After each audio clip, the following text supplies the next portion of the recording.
Hey everyone, welcome back to Bear's Workshop. Today we're putting in a Maxline 7500M airline.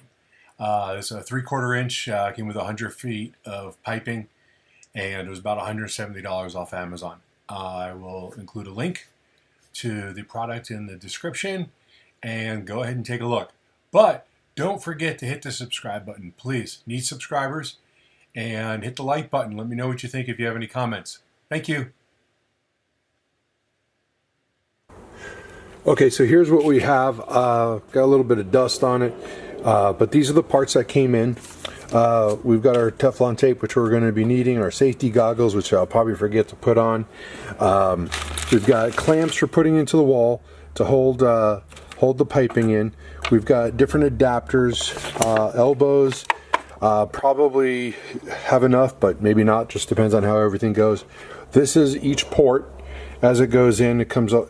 It's going to be coming down, and bleeder valve on the bottom to get water out of the line. So all these parts have kind of been sitting here on this counter for a little bit. We've got the piping over there, and we've got the pipe straightener. So we're going to be taking each one of these parts and putting them in. We're going to start at the air compressor. We're going up at this angle. We're going to tee it off, go over here, elbow off, and we want to get it down to that beam over here, and then we'll eventually be hooking up a hose reel over there. We're going to have a connection back right up here. Actually, that's going to be coming off the existing manifold that we've already split into three.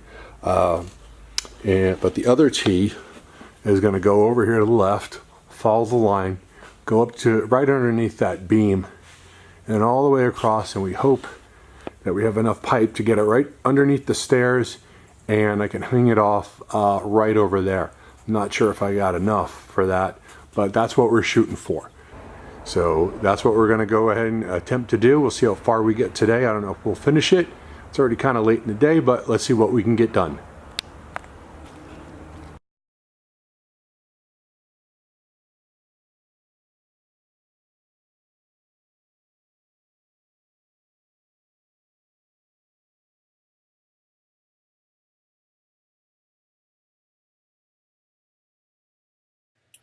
Okay, so the first bit of information I want to share is the spreader. Make sure you use this.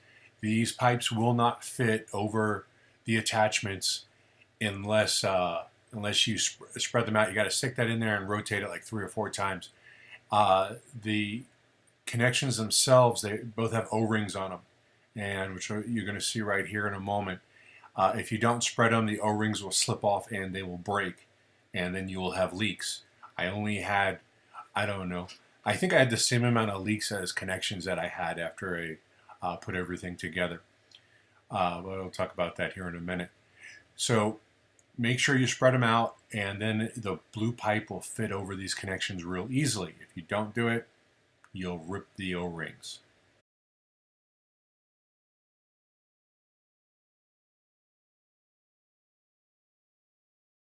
So I'm going to need about 24 feet of pipe. That's about the width of here to the red beam over there. It's about 24, 25 feet. So I'm going to rough it right now before I cut the pipe, because I don't want to cut it short. But we're not going quite to the beam. We're going to go right up to the beam, and about 24 feet. But first I just need to get out about the right length that I need. Getting the pipe straight, that's getting the pipe straight there, that's going to be the ordeal. So I'm just going to try and pull it out for a little bit and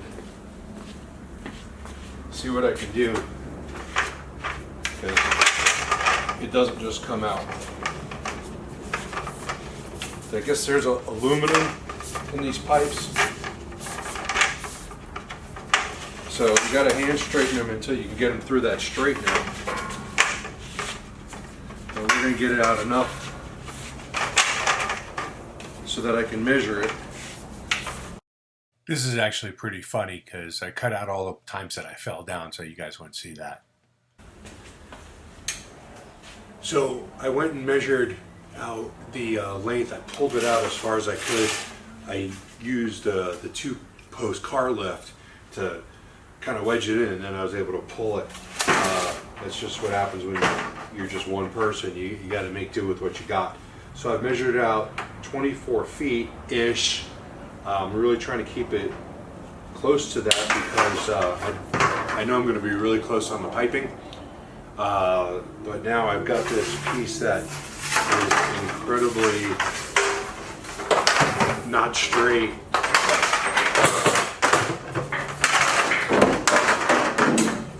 And it keeps going. Now I got to straighten this one piece out because I want it to be one piece. You know, paying $30 for a connector to splice in another, you know, a shorter piece is kind of a waste of money. So I'm going to put this in the pipe straightener, and I don't know how I'm going to straighten it because it's so long. The vise is located in a corner, so there's only so far I can go with that. I'm about 10 feet off the corner from both of my vices, but we'll figure something out. Okay, so here's what we have. That's our 24-foot piece of piping that is some sort of aluminum, PVC, hybrid, something or another. So we're gonna get this straight, and let me show you what I did. So I needed something that was firmly planted, and I believe I can get the pipe right through here. I may have to adjust if this is too low, but I got it fastened to the car lift, and with these giant clamps that I acquired a couple of years ago from someone, and I've never actually had a need for them.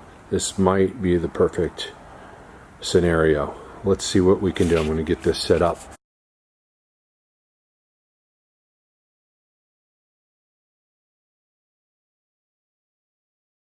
So this 27 seconds of fast motion was more like 20 minutes in real time trying to get that pipe straightened. I needed oxygen when I was done.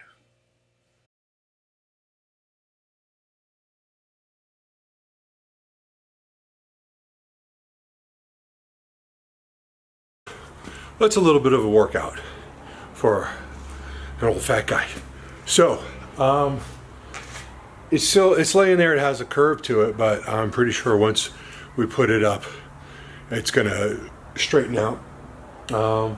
Got all the kinks out of it. It seems like it's gonna be good enough. So I'm gonna start hanging it up, and we'll see how it looks. So while the fast motion version of me is getting the pipe installed over the cabinets, I just want to touch on those O-rings again. So there's 2 O-rings on each connection, and it's on the male side of it. And if you don't expand the pipe wide enough, the O-rings will get caught. You can sometimes you can see them coming off the space where they're supposed to go. Other times they'll just go in there and you'll think everything's great. It's not. The O-rings will slide off and they'll break. I broke about 8 of them. Fortunately, if you do break any, you can go to Home Depot and go in their little cabinets where they have this stray stuff, and you can find replacement O-rings. So that's what we ended up doing. We got a bunch of new O-rings to replace all the ones that I broke because I had leaks everywhere. Fitting that pipe on all the way, the only way to do it is with that expander tool, but it has to sit all the way flush. Not almost all the way flush, but all the way flush. Once you get it all the way flush, and then everything will set into place and you won't have any leaks. The problems with leaks was probably the biggest problem for me, and not realizing that I was screwing up every fitting as I was going along, and I had to go back in and redo each one.